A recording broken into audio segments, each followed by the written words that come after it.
So today we're going to jump into talking a little bit about some current events going on. We're in the beginning of April 2025. We've had some tumultuous days in the stock market recently, and you read the headlines and it's disaster, the sky is falling, run for your life, we've had the worst day ever. And there's been some down days in the market, right? And so we're going to shed some light on that whole dynamic and maybe give you some things to think about, both pros and cons, and just different perspectives you maybe haven't thought about. If you've watched Matt and I before, we're usually sharing some different perspectives, the things that we've learned over the years, the things that we apply in our own life, the things that we help clients with.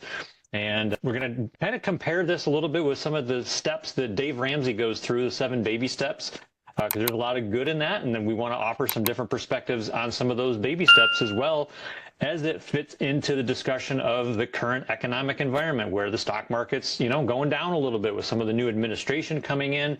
Trump's made some, sweeping changes in ways that have ruffled feathers and disrupted the markets. And, short term, that could be bad. Long term, we'll find out, right? I don't have a crystal ball. It could go both ways. It could turn around and we could have still a really good economy for the next few years, or maybe some people will pull some punches and, purposely tank it on Trump, and who knows where we'll go. But I definitely want to give you some good content tonight around this whole idea, just to give you some thoughts around, am I in the right spot mentally and doing the right strategies as it pertains to how I'm utilizing the stock market? Because it probably should be part of your portfolio. There's instruments that are tied to the or in your portfolio that are tied to the markets. They're the best ways to grow your money a lot of times. And, we're not financial advisors, so we're not going to tell you exactly what to do, obviously, but we're going to share with you strategies because we're wealth strategists and we want to give you some different points of view around this whole topic. So let's jump in. I'm going to go through one by one Dave's baby steps, and we're going to focus more on step 4 on the investing part, but we're just going to share some thoughts around, what Dave shares, because there's a lot of really good stuff in this. And, I don't know about you, Matt, but I know when I talk to clients, Dave is a lot of times the directional compass for people in their finances, because he's one of the biggest prominent figures, especially in the church community, which, a lot of people I talk to are, at least some way tied to that.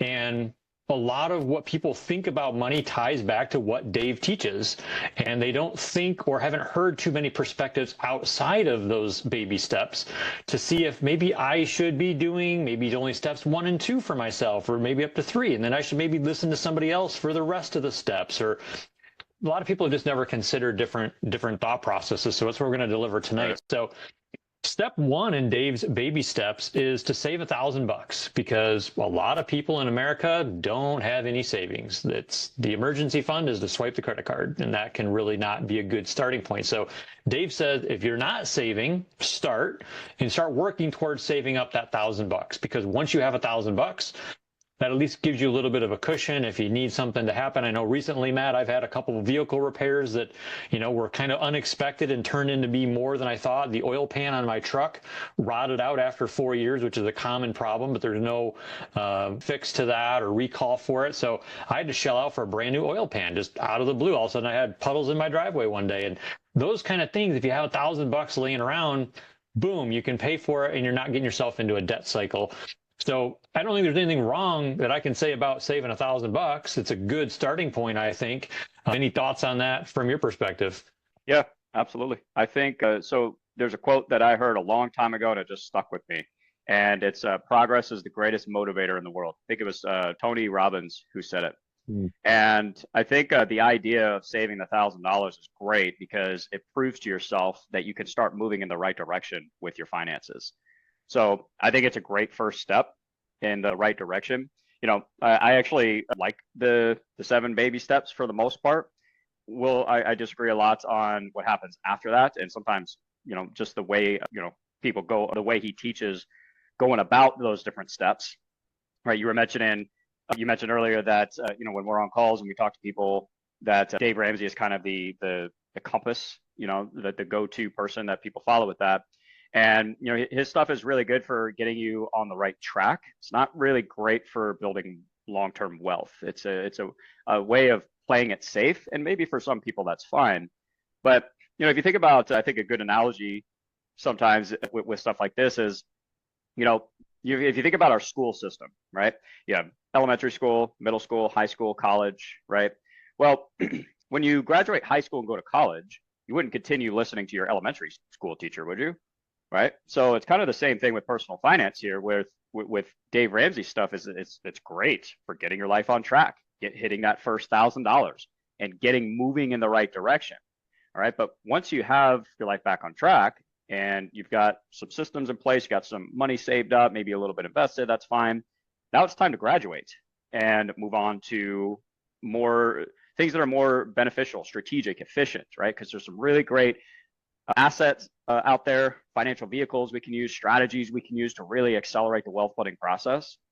But at the end of the day, you have to start somewhere. And so I really like the idea of saving $1,000 because that gets you in motion and proves to yourself. It also starts to shift the mindset a little bit, the belief system, the internal belief system that, hey, I actually can start to take charge of my financial future here. So I actually really like that first step. Yeah, that's a great point. You made me think back to a principle I learned several years ago. It's called like the momentum or success cycle, where when you take action and you get a success, it builds confidence and builds your belief that, oh, I can do more. And when you have more confidence, it leads to more positive action typically. And when you get more positive action, you're getting more positive results, which is going to give you greater belief, greater confidence, which is going to lead to even more activity. And it does help build that. So taking that first step and getting to even maybe for some people, it's the first $100 of savings, right, and then 1,000. And being able to build on that and establish the habit of being a disciplined saver over, it might take a year or two to get into that routine where, you're feeling the groove, but you can get there. And that first $1,000 target is really the way to help get you there. What's up, my fellow wealth creator? Thank you so much for checking out this clip from the Millennial Wealth Creator podcast. If you'd like to watch the full podcast, there will be a link down below in the description. Make sure to also check out the additional tools, training, resources that I have in the description as well, just to help you along your journey. Thanks again for checking out the clip, and we'll see you in the next one.